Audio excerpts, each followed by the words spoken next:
Part 33. Flashback. Interior University Courtyard Afternoon.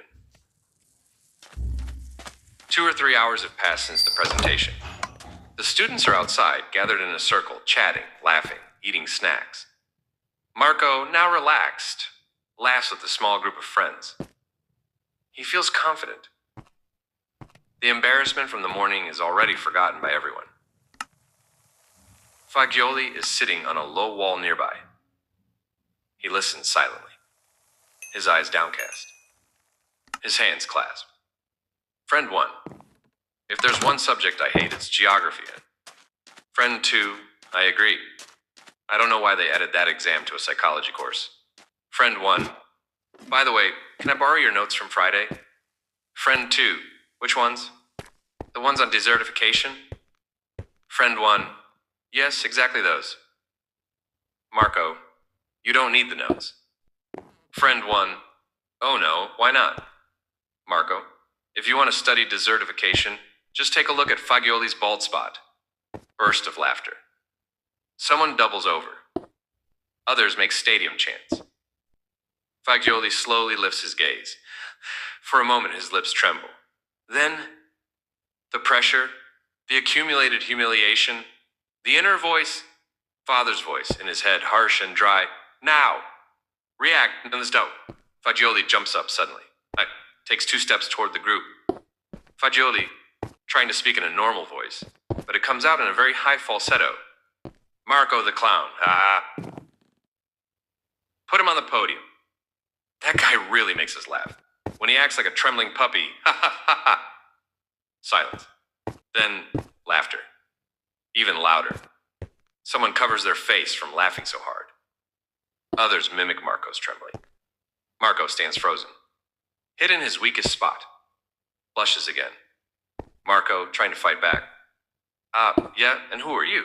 Fagioli or one of the Chipmans? Even more laughter. But Fagioli doesn't stop. With the same falsetto voice, even sharper. Fagioli. Fagioli talks like a squirrel.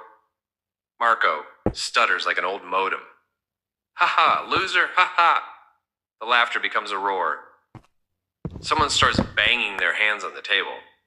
A couple of students shout, "Well done, Fagioli!" Marco shakes his head, grabs his stuff, and walks away embarrassed. Fagioli stays there, chest rising and falling, still tense. The falsetto voice, still lingering. But in his eyes, for the first time, a spark of satisfaction. Igor smiling. Fagioli had discovered a new side of himself, the one capable of making bullies tremble and shattering glasses with a well-placed B-flat. SavedBlog.com. Part 34. Flashback. Fagioli's room night. The room is dark, lit only by the flickering light of the turned-on TV. Fagioli is sitting on the edge of the bed, still dressed, his gaze fixed on the screen. A comedy show is on TV. A ventriloquist performs on stage with a puppet. Sharp jokes, sarcasm. The audience in the hall laughs uproariously. Fagioli watches silently. His gaze becomes more focused. The ventriloquist makes the puppet speak. Puppet on TV. I'm not the one saying these things. He's the one moving my mouth. The audience bursts into laughter. Fagioli squints. He lowers his gaze.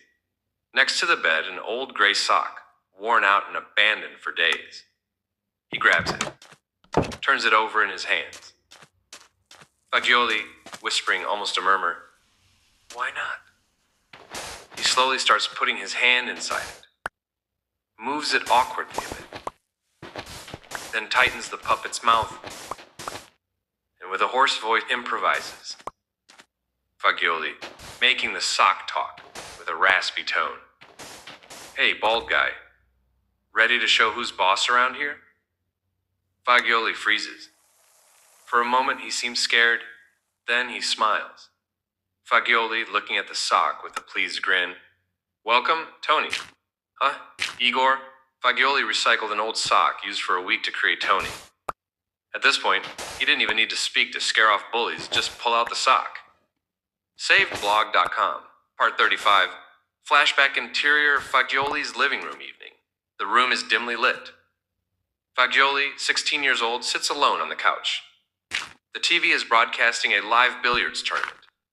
The players wear elegant suits, crisp white shirts, bow ties, steady hands like scalpels. Soft lighting, silent audience. Every shot is calculated to the millimeter. Every mistake, a dishonor. Fagioli watches, hypnotized. The camera focuses on a player who misses by a few millimeters. He shakes his head in self-criticism. Fagioli's eyes light up. His gaze grows more intense. Father's voice in his head deep and scornful. Precision, discipline, punishment. That's how a man is made. Every mistake must be paid for. Fagioli stands up, runs to his room, rummages in a drawer, finds an old wooden cue, but it's not enough. Fagioli, panting, talking to himself. No, it's not enough. I need the cue, the real cue. Flashback. Next day, sporting goods store. Fagioli stands in front of a rack full of billiard cues. He looks at them all. Chooses one. Long, heavy, black, the sternest there is. Shop assistant with a polite smile. Excellent choice. A Brunswick cue made of solid Canadian ash. Elite model from 58. 147 centimeters. Weight 540 grams. Do you play often? Fagioli. It's not a game. It's a tool. Used to strike down mistakes before they become habits. The assistant stays silent, confused. Fagioli pays and leaves. Igor, Fagioli interested in billiards? No, the doctor prescribed it to him. An ancient pharaoh? His imagination. SavedBlog.com. Waiting room. Paco. Many butterflies require specialized host plants for their larvae. The most obvious example is the monarch butterfly, but there are others.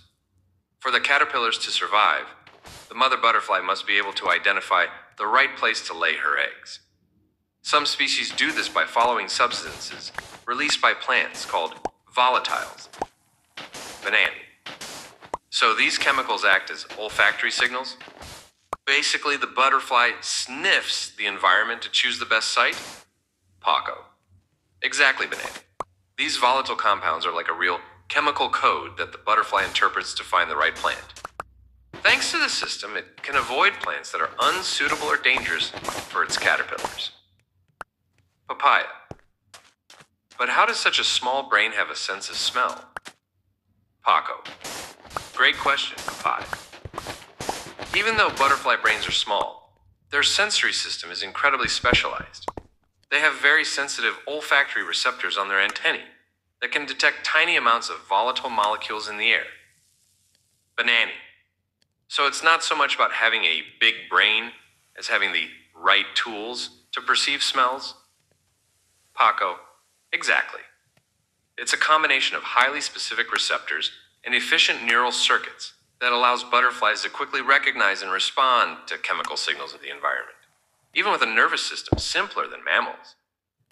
Ravioli. Design once again. Part 36. Flashback. Fagioli's room night. Fagioli stands in front of the mirror. The cue rests on the edge of the desk. He watches his own hands. Father's voice in his head, sharp as a snap. Every mistake is paid for like this. Fagioli grabs the cue. He hits his knuckles. Makes a grimace of pain, but makes no sound. Then he straightens up. Looks at the cue as if it were a relic. Fagioli, whispering. The cue of discipline. Zoom on Fagioli's face, staring empty gaze, but satisfied. Igor with a sly smile. Actually, it's not what it seems. Fagioli was simply trying a new way to warm up his hands in winter. He wanted to warm his hands. Too bad it was summer. SavedBlog.com.